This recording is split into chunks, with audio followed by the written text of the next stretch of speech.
and get everything going. So, hi everybody. We are recording the Inventors Roundtable meeting of March 24th, 2025, and we just have been back now a little over a week from ASD Market Week, and what a show. So I was telling Andrea, I wanted to share one of the stories that came out of this meeting, because today I sent off 5 products for potential licensing.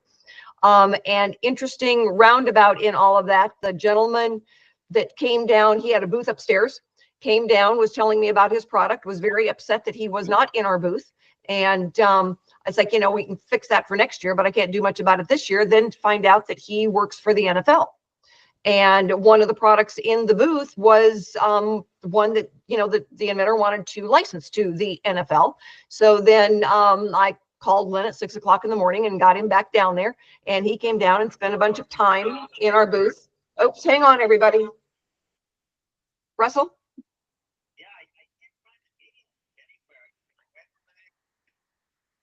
All right, I will send you the email right now. We just started the meeting. And so hang tight.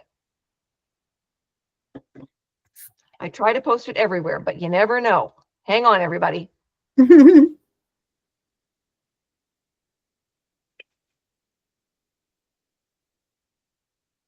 I know last Thursday we had it was the Thursday meeting, and I had a gentleman contact me and he goes, "Why won't you let me in?" And it's like, because I'm flying above Dallas right now.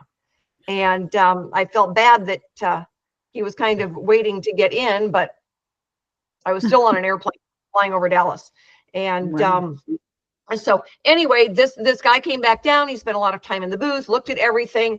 And then one of our other inventors said, you know, all right, he had tools, went over to, I sent him over to take a look at one of the Tolson tools. And it was so funny because he came back and he goes, okay, Neil is mad at me and that means he's mad at you. So you need to go and make nice with him and tell him I'm really sorry. So it's like, okay, fine. And he goes, and you should probably take a 6-pack of beer. Okay, fine. There is no beer for sale in here, so you need to go and buy me a 6-pack. So he did. And so then I went over to see Neil and take him a beer. And so we're sitting down and he's telling me what's going on. And he goes, but you know, the coolest thing happened is that this guy came from the NFL and he wants me to get him pricing on this product. And I go, okay, was his name Len? And he goes, yeah, here's his card. He had already checked on getting the product made that was this, you know, athletic training tool that I had him come and look at. Well, then the 2 products that we sent off to the guy today that were actually tools, I sent 2 Tolson tools. But Len is the guy that was asking for the other 3 products. So it was amazing how this huge giant show, you know, we've got people that are kind of rolling over each other getting to our products. So that was good. That's great. Awesome. And we did enjoy it. So, all right, here is Russell. And so anyway, it was a very good show. You know, we're already working on next year's version and filling in the meantime, and helping folks get lined up for, you know, the next steps and all of that kind of stuff. So a busy week. Jeff was there, and Mike was there. We had Russell's products there, even though he wasn't there. And we had George said he had more hits on his product in 3 hours than he had at 3 years at the National Hardware Show. So that's always nice. So it was a very productive show. Anybody who had inventory sold it all, which is very different than at the National Hardware Show, where they don't want people to do the cash and carry. And these folks were, you know, really hard at it. So that was good. But anyway, you know, now that we've got a few people here, Greg, I want to introduce Greg Owens. He is,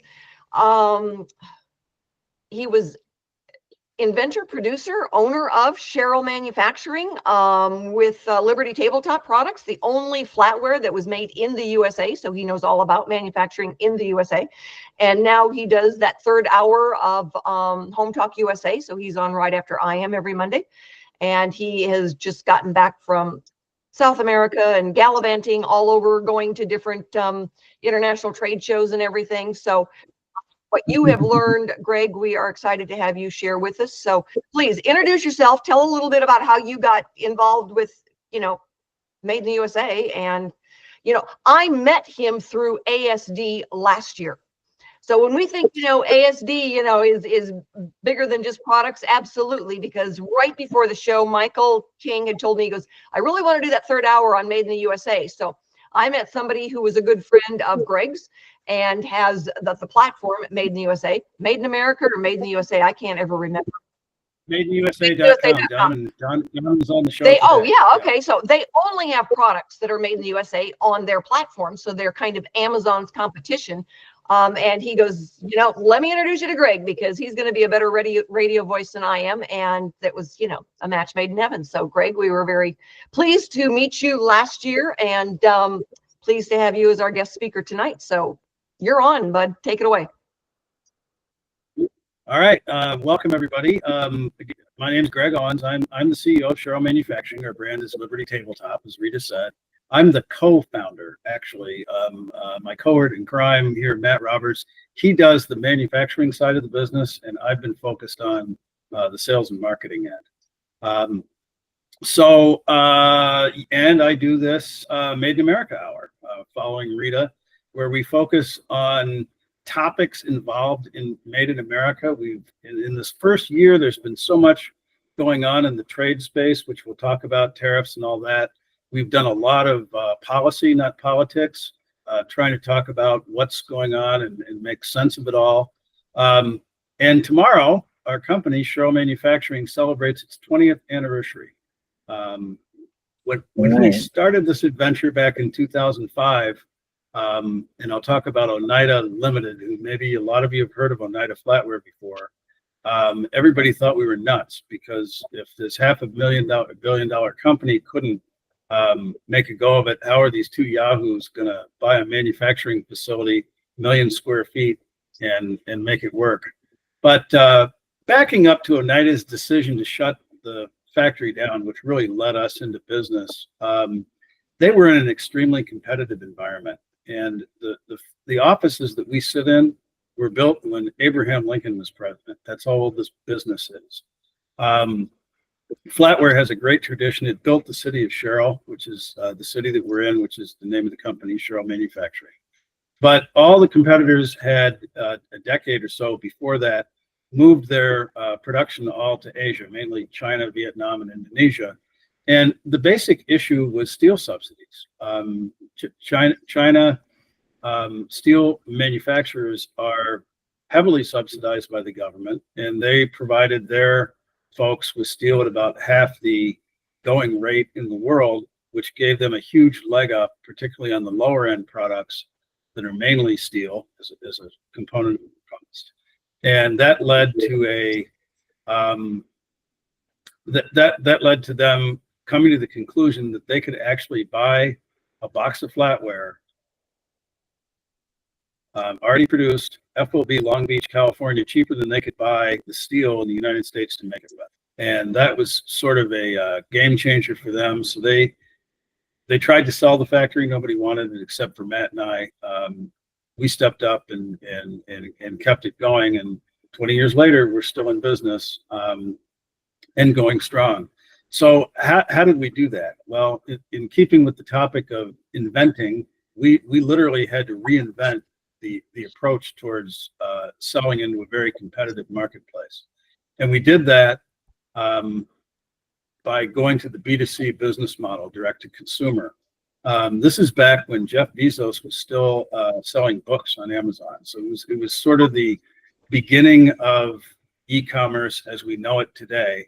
And really our decision wasn't that difficult. I like to call it the factory math.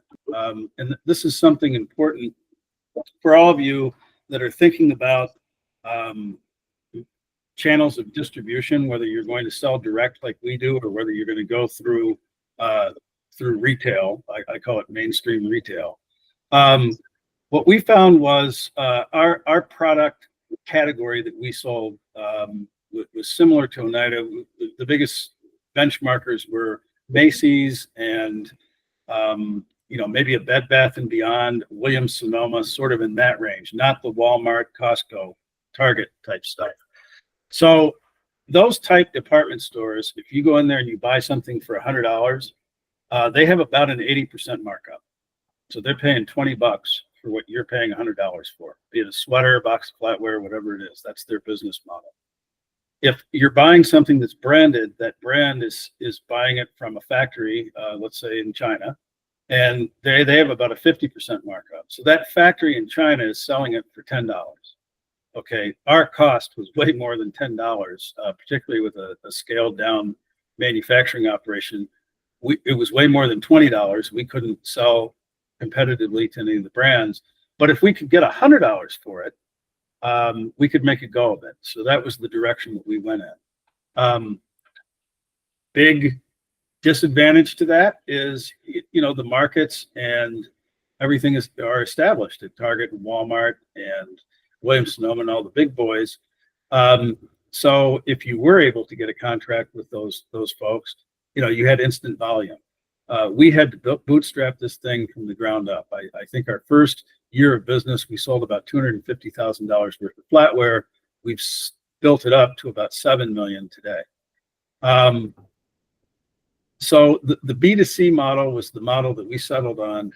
And as you go through the decision-making process and where you're going to make something, if you're going to get involved in that race to the bottom, unfortunately, it's probably not going to, the United States is probably not going to be the cheapest place to make something. It's probably not even going to be Mexico or Canada. It's going to be somewhere in Asia, India, places like that. So it really depends on the product and the quality level that you're headed for.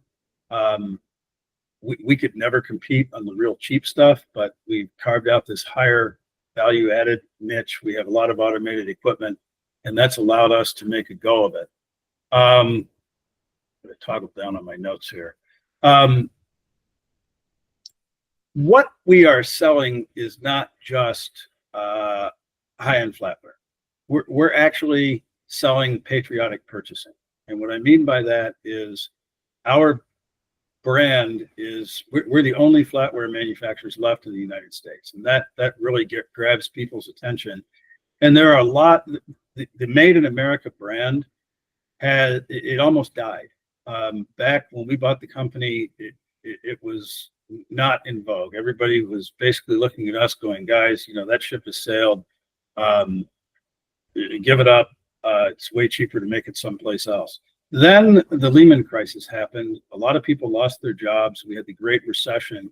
And if you go on tools like Google Trends and you type in Made in America or Made in USA, we found that the amount of Google searches for products that were made in the USA doubled back in 2008 as people became more conscious. Well, why is the Made in America brand so relevant? Well, I'm sure that everyone out there knows of someone who maybe was involved in manufacturing. Maybe you live in a community that was devastated as we've lost 2/3 of our manufacturing jobs. You don't have to be in Pittsburgh or the Rust Belt. You can go all up and down the East Coast and look at some of the textile communities that have lost their factories. And yes, some people, particularly mid-level managers and upper managers, were able to move on to other things. But a lot of the line workers and engineers and people that worked in factories, and that was their livelihood, had to abandon their careers, and in many cases were devastated by that. There's also been a growing realization that globalization and this idea of free trade has not really worked out for our country and for a lot of other countries. And that shows up in the form of our trade deficits and some of the misery and loss of these good blue-collar jobs from the automotive industry down to textiles that used to be living wages with benefits and a career. And now that's all gone. It's welcome to Walmart, have a nice day, 30 hours a week, no benefits for a lot of those folks. Another thing that has popped up as a major concern are environmental issues. As you all know, Climate change is a big topic these days, and anybody who's really serious about understanding carbon emissions will realize that 30 years ago, China wasn't even on the map, and now 30 years on, China produces more carbon emissions than the US and Europe, the EU countries combined. It's really taken over. That's leveled off in recent years, but they're still by far the biggest offenders. Social and ethical concerns, I like to call it the blood diamond effect. The big part of our society right now, I don't care what side of the aisle you're on, is paying people a living wage.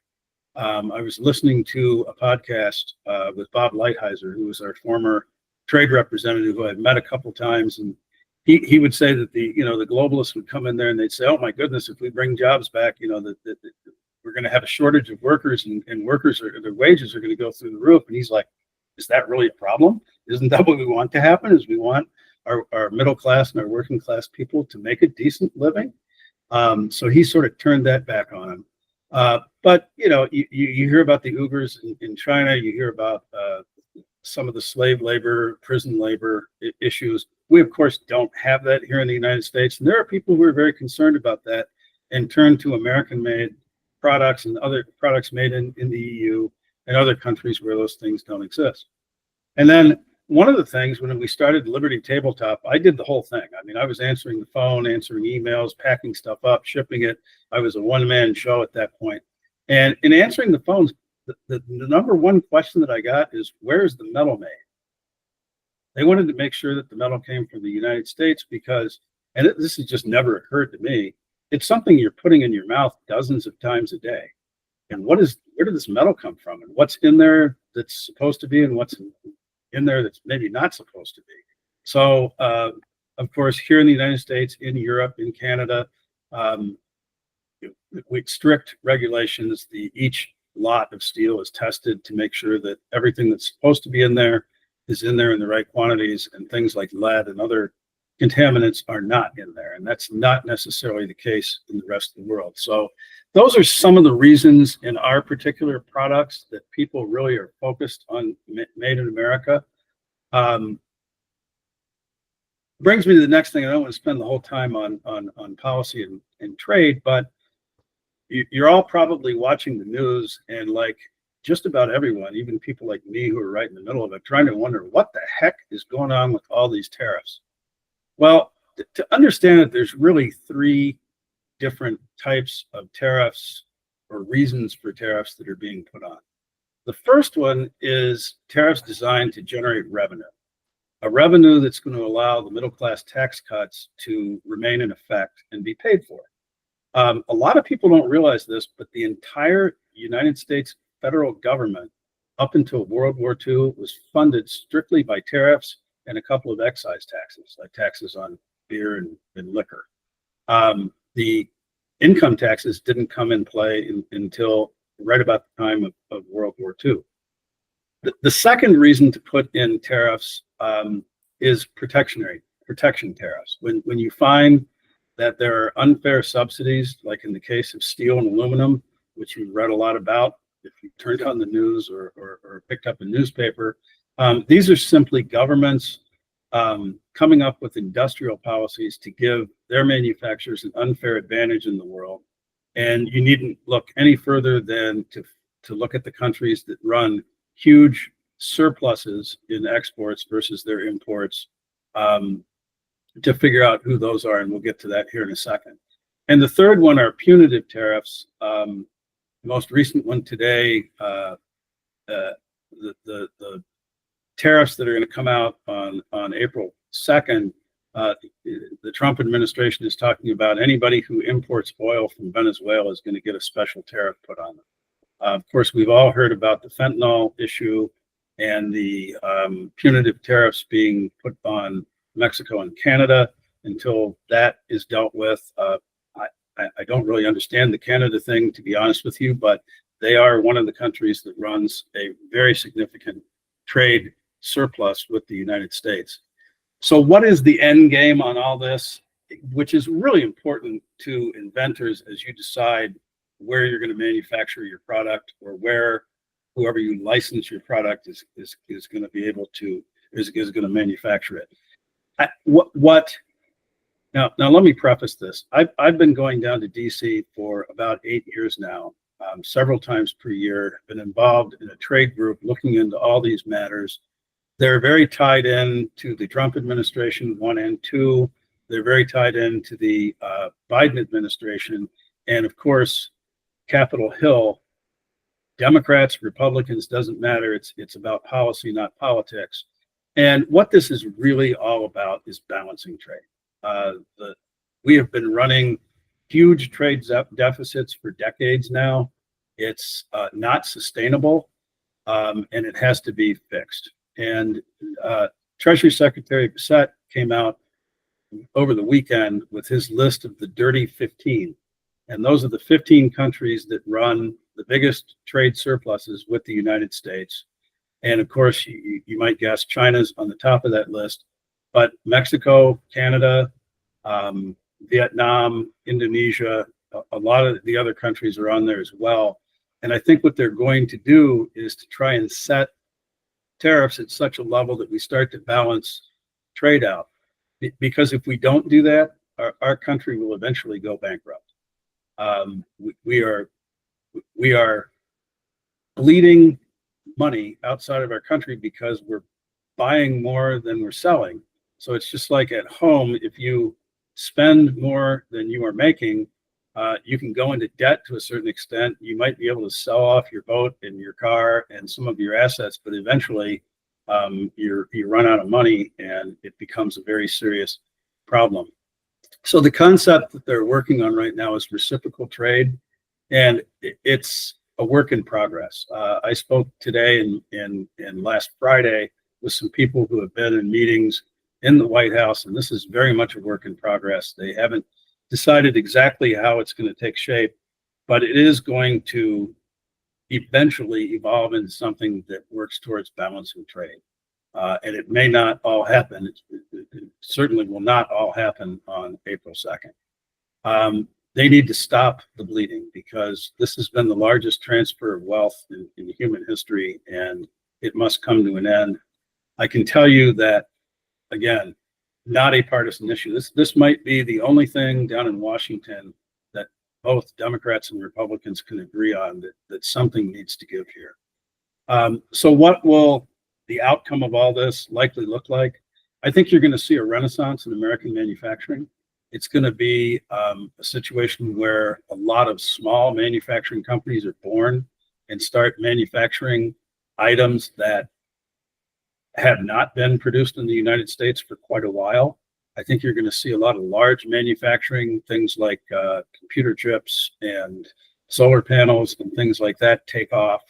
And you're going to see companies that are the last holders on, like us in the flatware industry, have an opportunity to really grow and expand our employment and our businesses. This will all create a resurgence in the industrial base in the United States, which has been really decimated over the last 30 years. It's critical to support American manufacturing and the middle class. It's also critical for national security.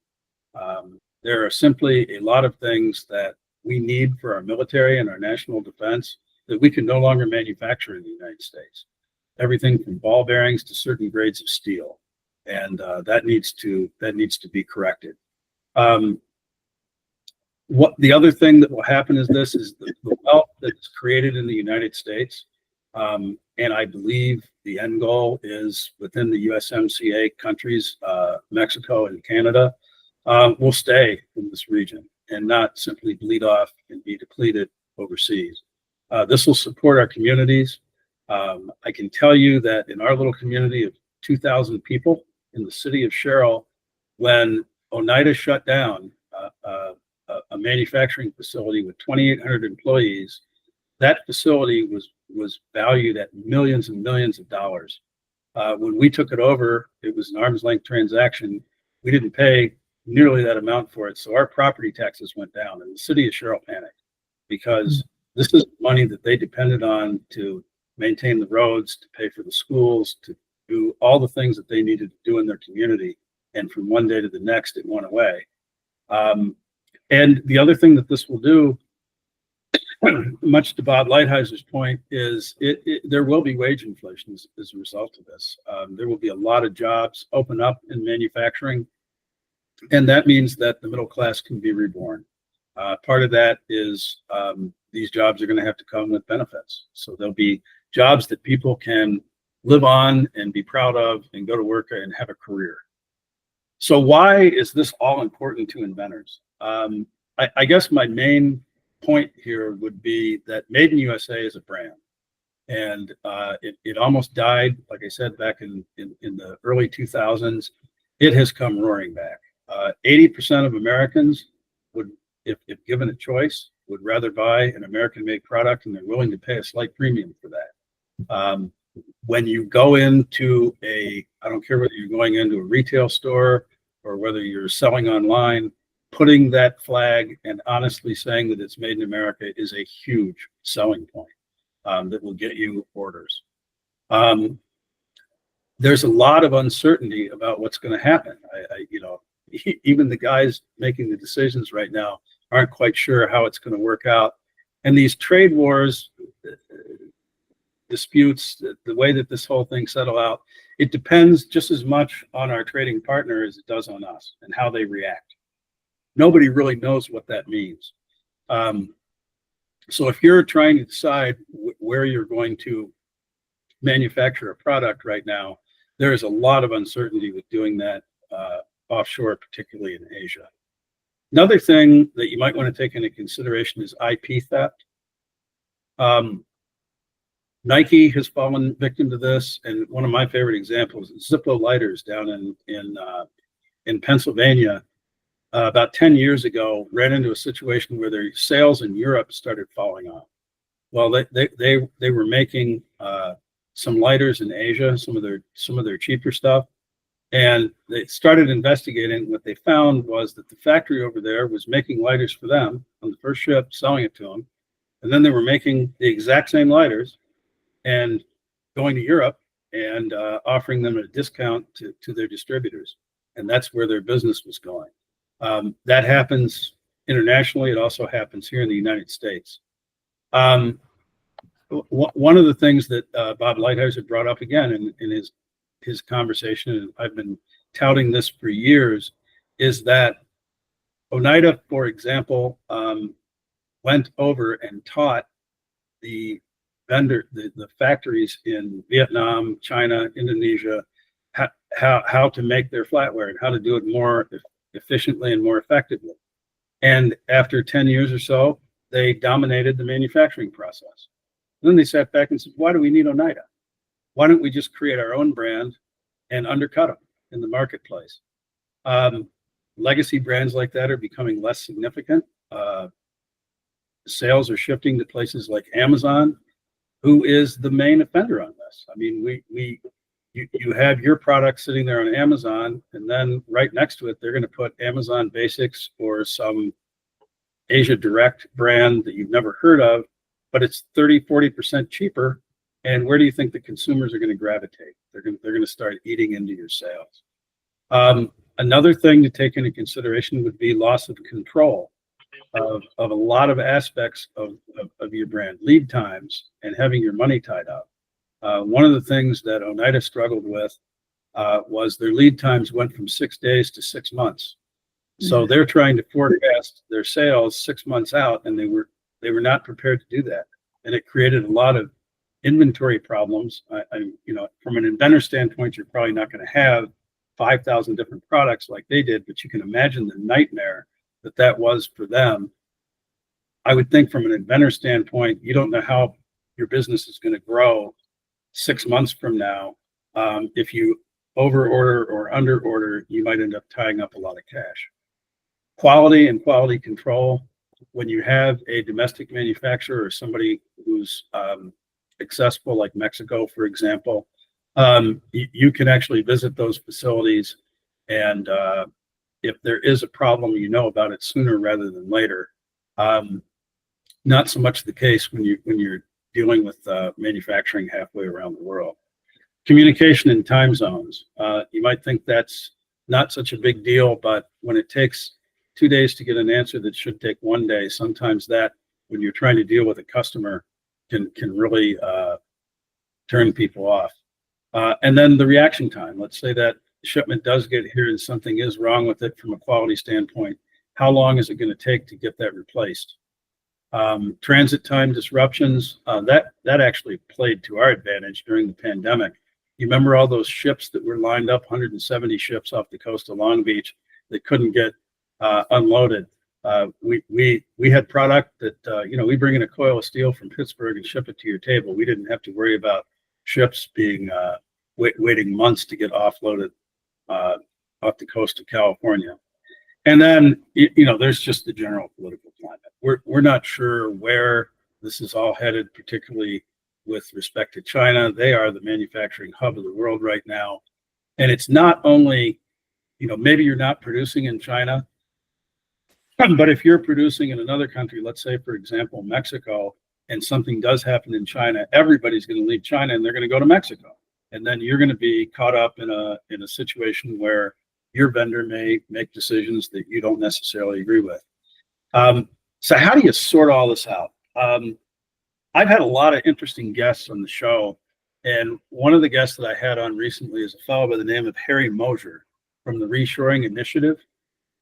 You can find that particular broadcast on Home Talk USA and listen to what Harry has to say. He actually will sit down with his clients and do a total cost of ownership estimator, because Harry's absolutely right. Most people take a look at, well, my unit cost FOB China is $2 and it would cost me $3 to make it here.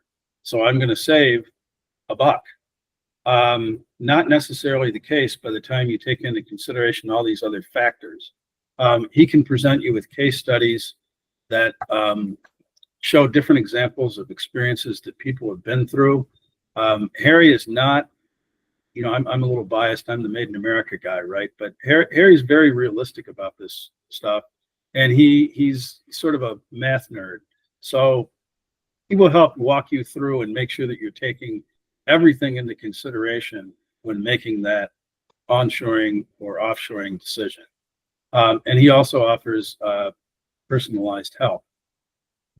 That is pretty much, based on what Rita asked me to talk about, what I have at this point. I see I did ramble on for about 30 minutes, which is what she had to do.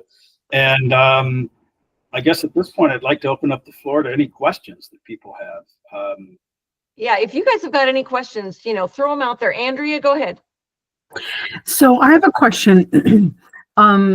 Is it possible to say made in the USA if it's only assembled in the USA? Like, could you get parts from these countries where it's cheaper maybe to get parts and bring it to America to produce it and put it together in America? Okay. The correct answer to that is to say made in USA, all or virtually all has to be made here. We're like the poster child for that, because we buy American steel and there's nothing else other than the stainless steel and a fork. But if you were making a toaster, for example, and everything was made in the USA except for the heating element, that's a critical part to that. You would have to move it to the second category, which is called assembled in the USA with globally sourced parts. And you can do that. If it is not all or virtually all made in the USA, please don't put made in the USA on there, because the Federal Trade Commission has gone after people, heavy fines. It's pretty easy for them to build a case and you will lose. So assembled in the USA with globally sourced parts is probably the way you want to go. So Jeff? Okay. Oh, sorry, Andrea. Jeff, go ahead. No, that's okay. Yeah.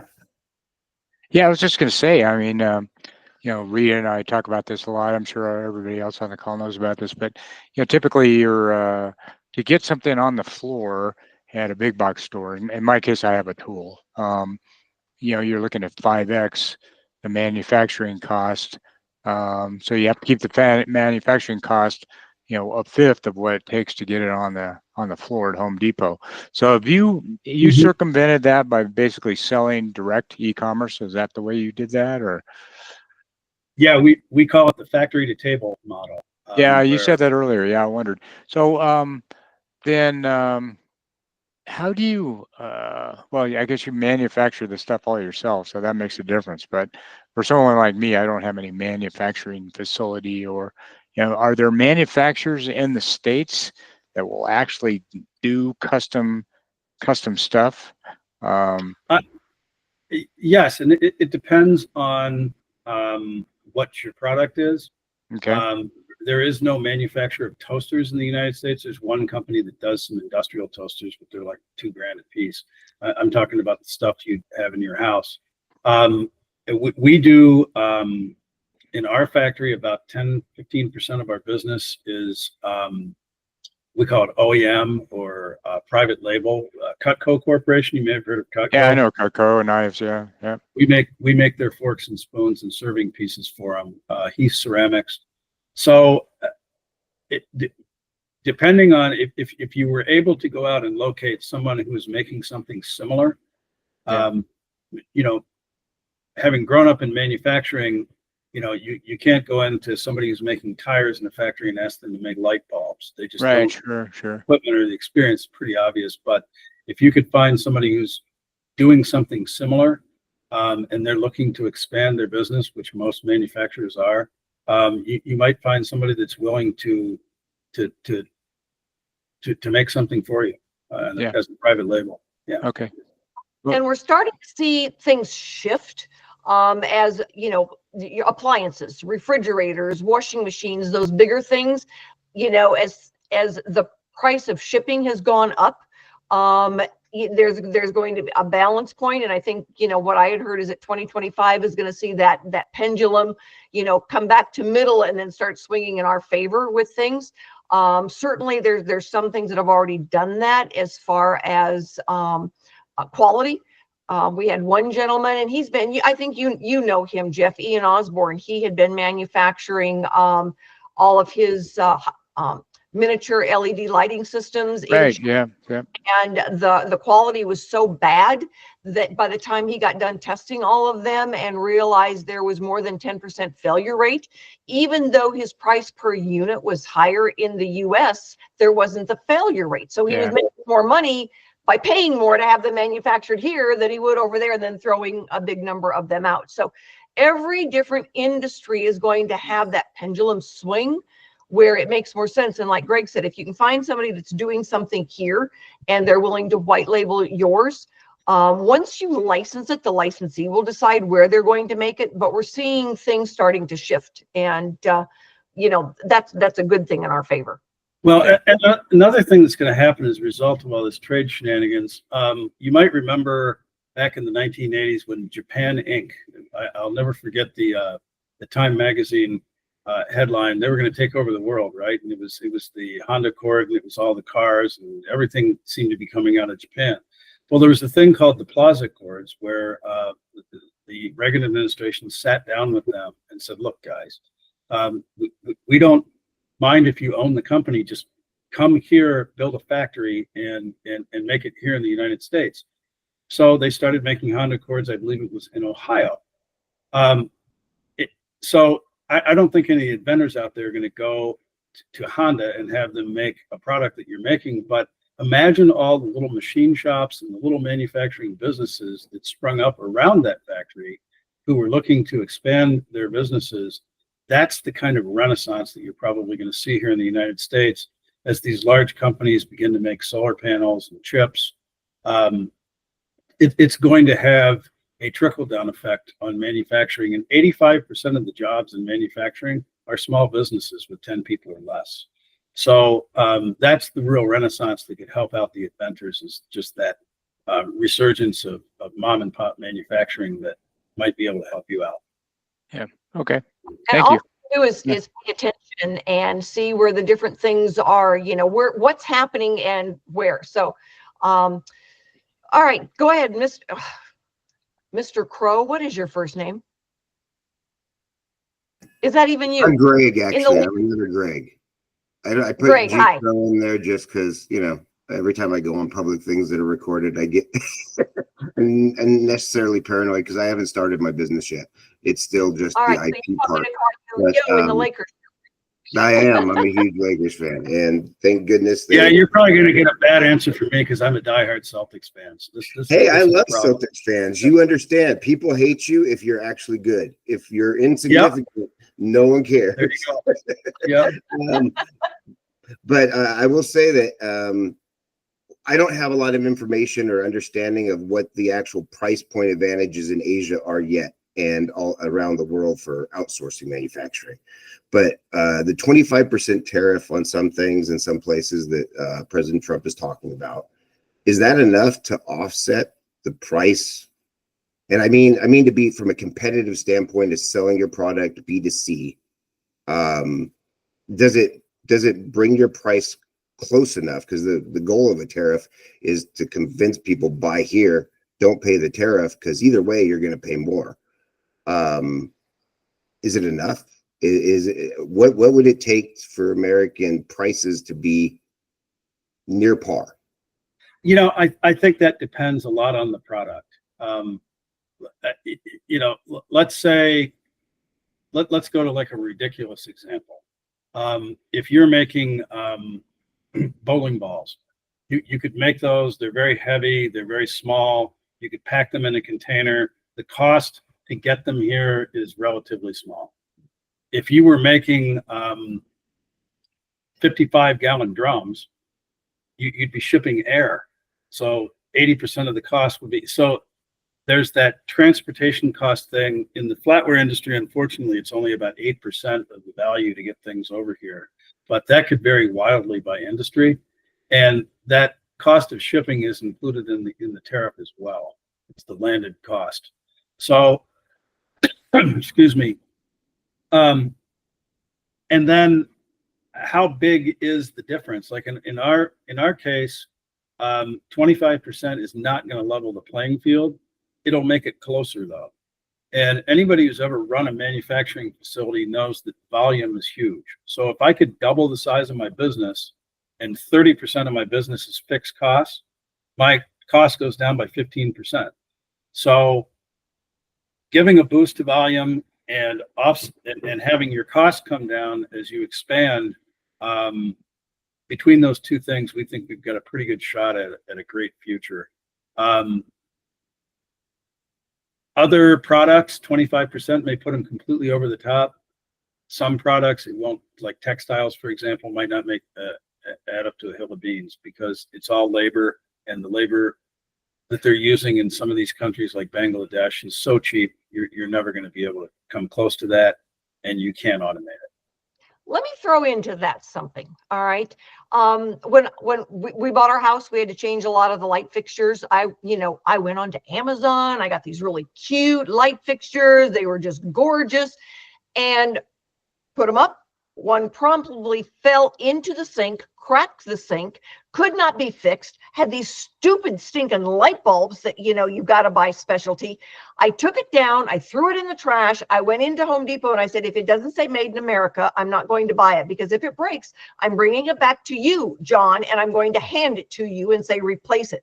So really, stop doing that, made in China thing. And you know what? I can tell by the price tag if some shirt I want to buy because it's so cute is made in China, and I will not go there ever again. So, it takes a little bit of practical experience and some disappointments and some lots, because you know what? I couldn't send the light fixture back to China. They wanted to charge me shipping to return it. I threw it in the trash, took a deep breath, had a drink, and then went into Home Depot and got myself a light that was made in America. And You found a light that was made in America in Home Depot. Well, the parts, I had to buy separate parts. Okay. And put together. Okay, but I told the guy, I said, if this falls apart, I'm bringing it back to you, John, and I'm going to hand it off to you with a little bit of a push on that. So he did. He sold me what I wanted. It has not fallen apart. It looks great. But the same thing with, if I'm buying, I never buy shoes made in China, because if you don't want blisters, you do not buy in China. But some practical experience helps you go looking for that made in America price tag. And, so that, I would rather have, something that's not going to fall into my sink and crack it, or something that is going to fit and last a while. Something I can put in the frickin' washing machine and not have it come out looking like a piece of junk. And a lot of people, view some of the things that I say as being China bashing. I like to kind of clarify that for a minute. The reason that the products that you're finding at Home Depot and Walmart coming out of China are so cheap is because of something called the race to the bottom that everybody on the call has probably heard of. It's where Home Depot is competing against Lowe's, and they're trying to outdo each other by driving the cost down. And they're asking the Chinese, how can I make it cheaper, make it cheaper, make it cheaper?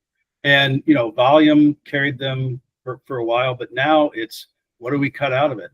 When the last days of Oneida, when they were trying to compete, a lot of quality issues were sacrificed in the name of lowering the cost by a half a penny so that they could drive their cost down in this sort of race to the bottom type thing.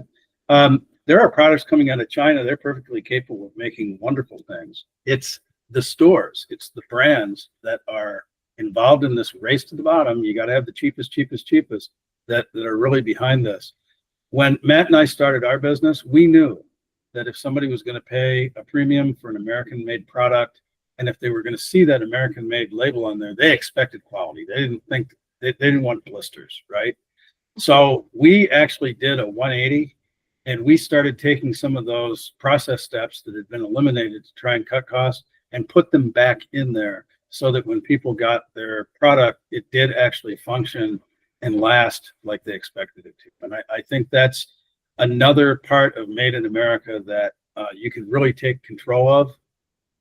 It's the other reason that we did not get involved with mainstream retail. Like Rita was talking about, these people are ruthless. They don't care about you, particularly Walmart. They'll charge back. You think you're selling them something for $5. By the time they're done, they pay you $4 because they've charged you for advertising. They charge you for a certain percentage of returns, even if they didn't have one. They take 90 days to pay instead of 30 days. It's a nightmare dealing with these people. Every company's a little bit different, but that is another thing to take into consideration when you're thinking about your channels of distribution. Obviously, I'm a big fan of the direct-to-consumer because of the value that you can provide by cutting out all that middleman markup. Yeah, Mike, go ahead. Unmute yourself. There you go. Yeah. This is all super intelligent, and you know what, Rita, please, whenever you have a chance, I really want to go with licensing now. After originally I was thinking, hey, I'll be a startup and I got my education technology and my patents, but you guys have scared me enough, Greg, with all the backhanding. That wasn't the idea. No. I've learned. I mean, whatever. Without Rita, please. I just want a licensing. All right, Greg, in your opinion, do you think it's just smart to deal with licensing directly as a basement inventor crazy guy?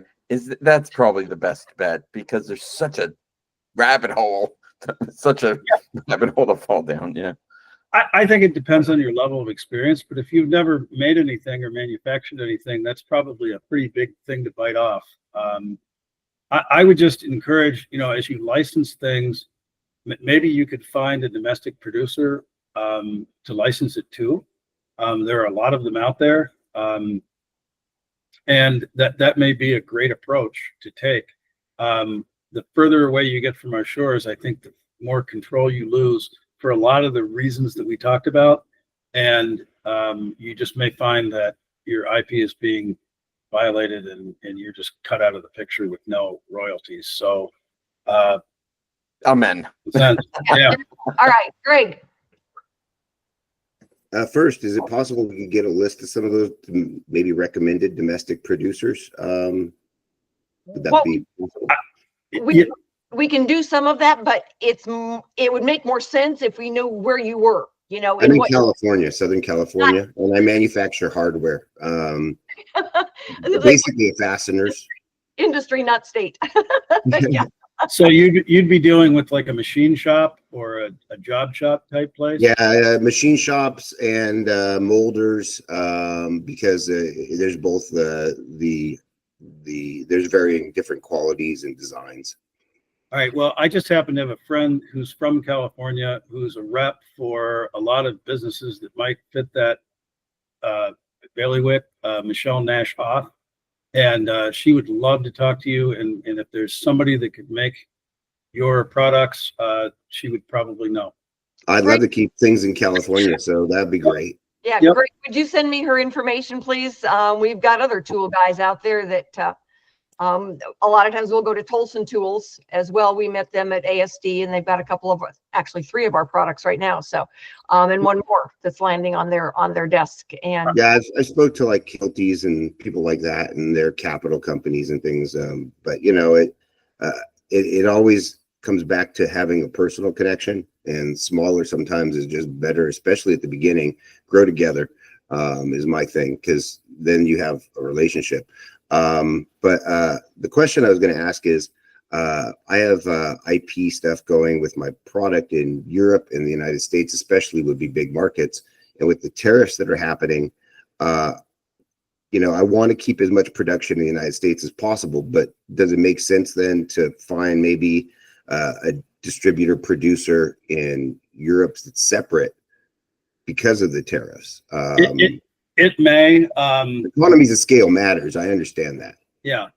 I mean, it depends on the reaction of, you know, let's say Germany. How do they react? If we say, okay, you guys are putting a 15% VAT tax on our cars the minute it enters the country, and when you sell a car to us, you're giving a 15% tax credit to Volkswagen that's shipping it over this way. So they're gonna slam tariffs on it. How do they react to that? Do they stop subsidizing their own stuff? Do they put an extra 15%?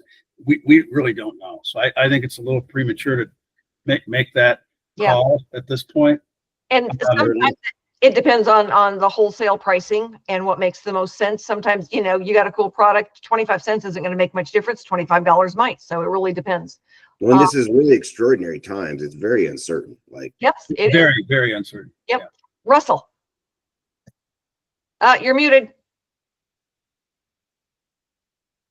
So Greg, you say you're what, business to consumer. So like, well, what platforms do you sell on, and how do you get people to find you? Do you have Google search optimizing? I mean, do you have, if you don't like Amazon, where do you put your stuff? About 80% of our sales are through our website, online sales. About 20% is through Amazon. We do, a lot of people only buy on Amazon, so we deal with them. Their bite is only 15%, so that's something we can live with. It's kind of a funny story if you have just a minute. We started off our website, and I used to joke the only people that went on there were our moms, because nobody else knew about it, right? So I pulled out $20 because I heard about this thing called Google AdWords, and I bid $1 a click on somebody who typed in the words flatware made in USA or flatware made in America. And I got 20 clicks for $1, and we got 2 sales for it. We spend about $30,000 a month on Google advertising now. Various campaigns to try and find people who are in market, which means they're looking for flatware made in the USA, or they're looking for silverware, or whatever they're looking for. Retargeting people that have been to our website, reminding them that we're here, making our brand look bigger.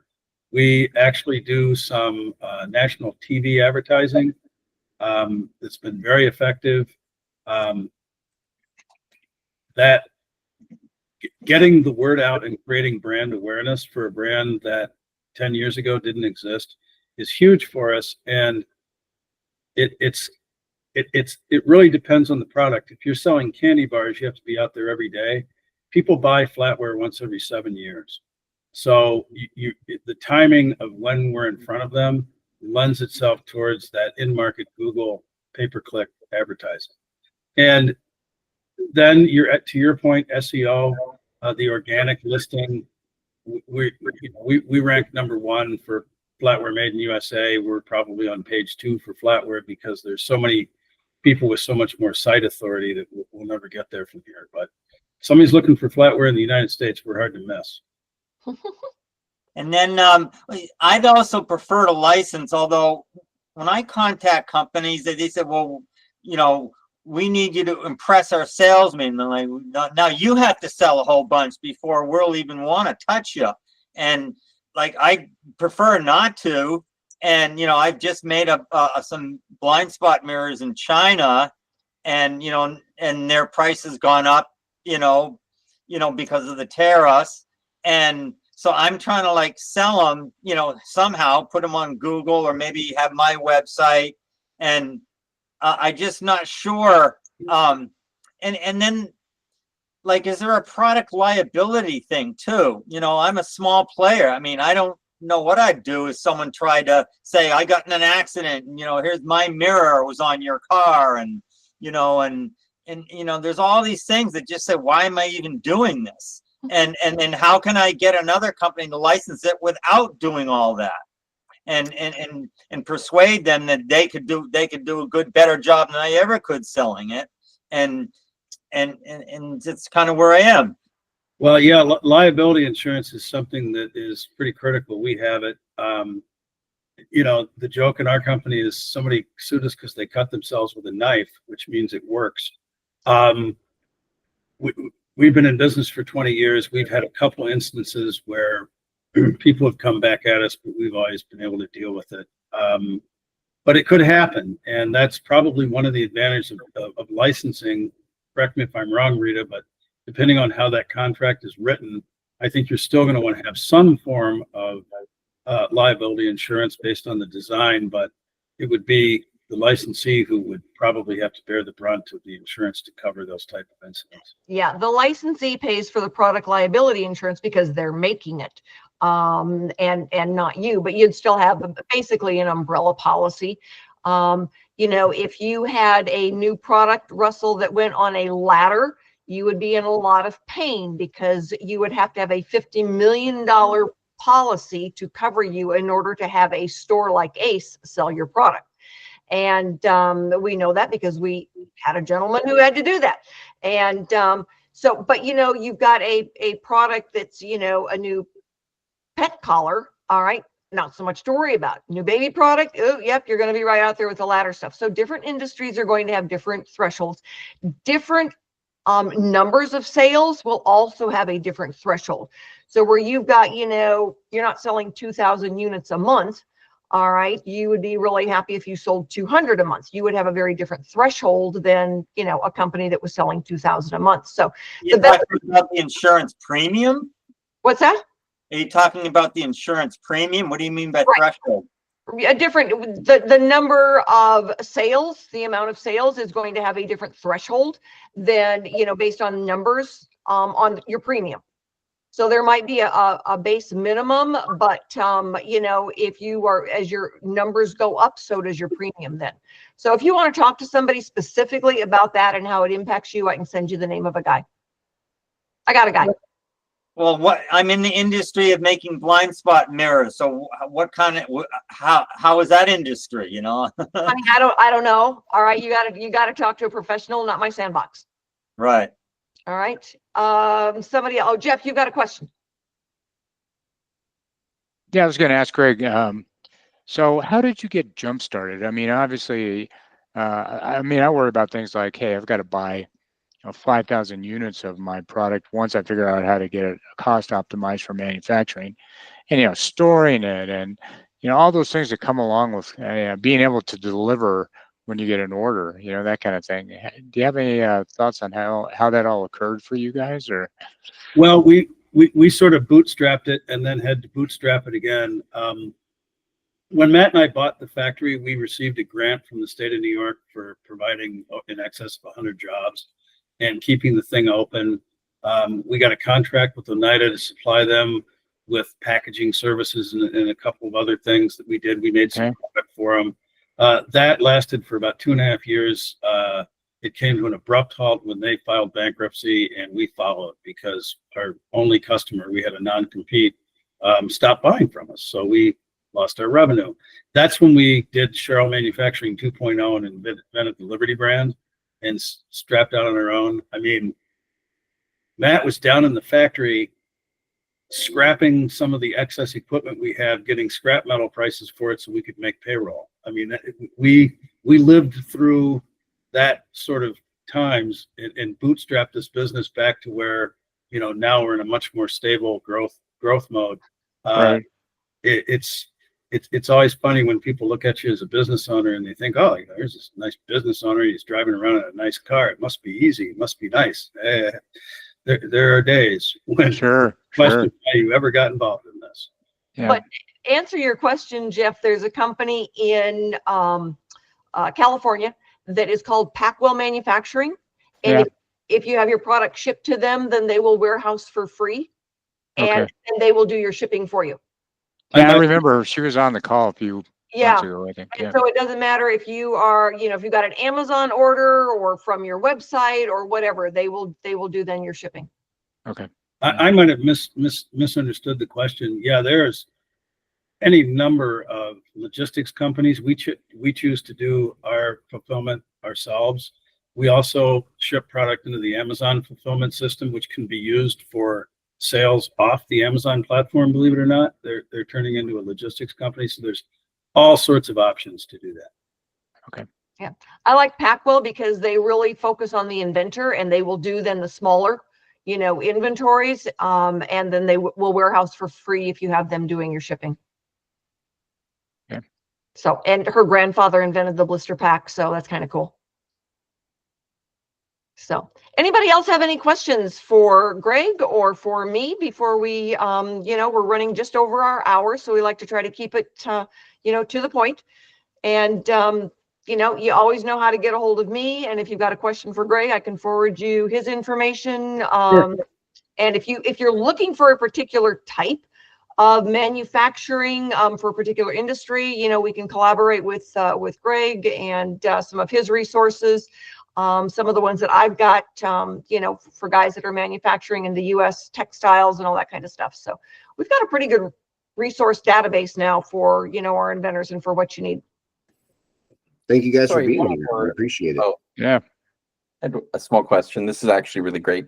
When you set up a licensing agreement or licensing deal, how much additional legwork do you have to do outside of the sort of inventive assistance, like this is how the product would be made, or etc.? The more you've done, the easier the deal is to make. So like Russell has gotten a short run done on his. It's certainly easier when you've had some sales. That's what Jeff is considering doing, but we know he wants to license it. Some of the folks at the show, they're going after some short run manufacturing. Short runs based on price point is anywhere between 500 and 1500. Where you've got more of a software product, you can get some users and be able to have some testimonials. That makes a huge difference. Okay. Oh, so of course. Yeah, thank you so much, Greg and Rita. As always, this is super helpful all around. Thank you. So, Well, I would finish it up by one of my favorite sayings. It's actually in Mandarin Chinese. It's the word for crisis, which it seems like we're in this crisis right now with manufacturing and tariffs and all this kind of stuff. In Mandarin Chinese, it's actually made up of two words. One is danger, and the other is opportunity. And I think that's really what we're facing right now, is a lot of opportunities here in the United States that are going to rise from this disruption. And I hope you all can take advantage of that. well, excellent. Thank you for those words of wisdom, and thank you so much for your time tonight. And guys, it was always good to see you, and we will have the recording posted. So if you've got any other questions, whatever, you know how to find me. Talk to y'all later. Have a good evening, everybody. Thanks, guys. Thanks, Greg. Yeah. Bye.